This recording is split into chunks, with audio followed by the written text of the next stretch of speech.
Círculo de Lectores, Escritores y Audioteatro presenta su segmento Los placeres de la imaginación.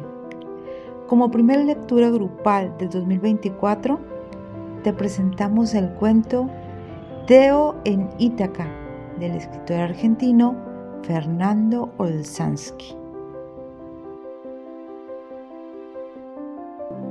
Lo primero que Teo descubrió esa mañana fue que el miedo llega de manera inesperada y cruel.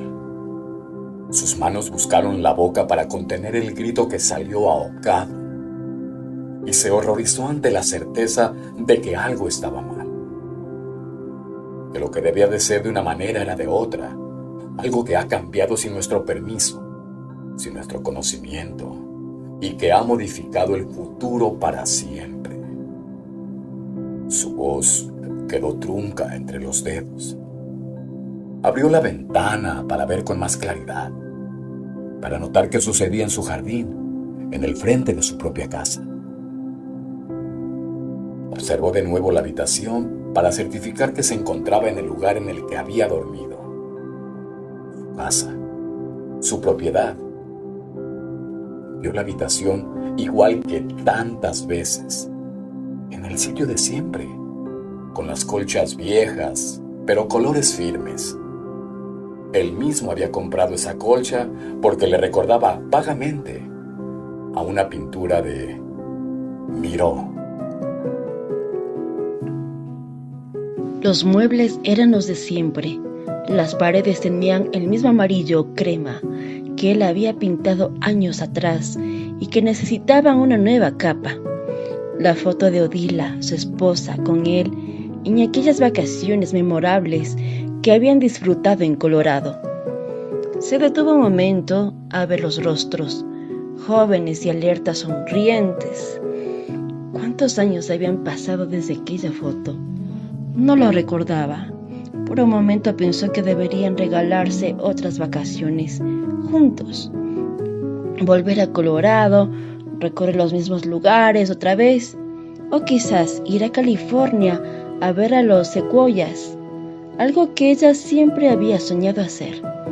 Si bien disfrutaba mucho de las caminatas por la orilla del lago Michigan, estaba bien cambiar de paisaje de vez en cuando.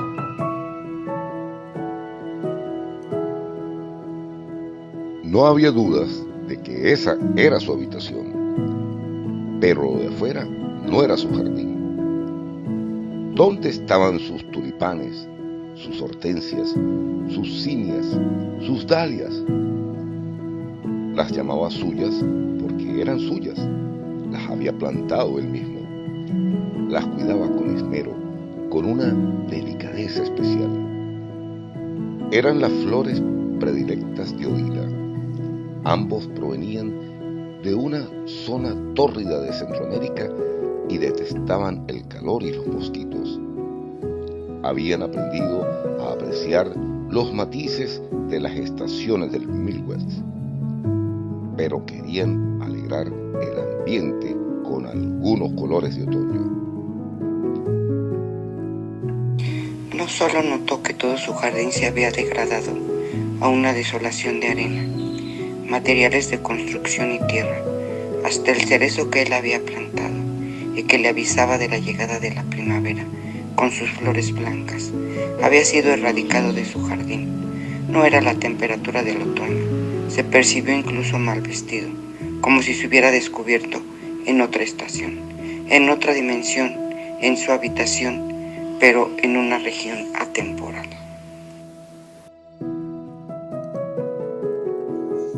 Vio a un hombre joven con un casco anaranjado y un chaleco verde fosforescente, de esos que usan los trabajadores de la construcción. El joven se paseaba cerca de los materiales como buscando algo en especial. Teo salió al balcón y desde allí, y ahora sintiendo la bocanada de calor propio del verano, le gritó al hombre que merodeaba por lo que había sido su jardín. "Hey, you! What's going on here? Wait just there." El joven, entre desconcertado y curioso, giró el cuello en dirección al hombre del balcón y después buscó a su supervisor para que se hiciera cargo de hablar con él. en caso de que quisiera preguntarle algo. Teo se sacó el suéter que un rato antes se había puesto y bajó las escaleras rápido, casi sin aire. Trató de llamar a Odila, pero su voz se perdió entre las cuerdas vocales por la mezcla de confusión y enojo. Al llegar al final de la escalera, encontró a Odila esperándolo tranquila, como acostumbrada a verlo bajar las escaleras de esa manera, aunque en su rostro había algo de sorpresa. Teo se quedó parado unos segundos y estudió a Odila como si fuera la primera vez que la veía, como un recuerdo distante. Lucía tan diferente. Era Odila, pero había perdido peso. Su cabello más largo que de costumbre, más blanco, como si hubieran pasado años desde la última vez que la tuvo delante suyo. «Odila», titubeó Teo. Odila se llevó las manos al rostro y lloró suavemente. Lloró con un dejo de felicidad. «Teo», dijo Odila extendiendo los brazos, «has vuelto a mí». Teo bajó los pocos escalones que le quedaban. Lo envolvió un halo de confusión, de incertidumbre.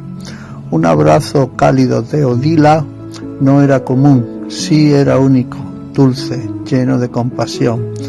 Era el abrazo con el que se recibe a un hijo, a un viajero que no se ha visto en mucho tiempo, a un soldado que ha vuelto de una tierra distante y peligrosa. De a poco, Teo empezó a abrazar a Odila y sintió su llanto suave. Una lágrima cayó también de sus ojos. Al abrazar a Odila, percibió sus huesos, su fragilidad. Lentamente se dio cuenta de esos huecos en su memoria, de ese espacio perdido en los tiempos de sus desapariciones. Se dio cuenta de que no era la primera vez. Se dio cuenta también de que no sería la última. La abrazó muy fuerte. No quería dejarla ir. Quería aprovechar ese día, esa hora, ese momento, ese instante. Se imaginó Ulises llegando a Ítaca. Odila era su Ítaca, su Penélope, a donde siempre quería volver a pesar de esos viajes que desconocía y que no quería volver a emprender jamás.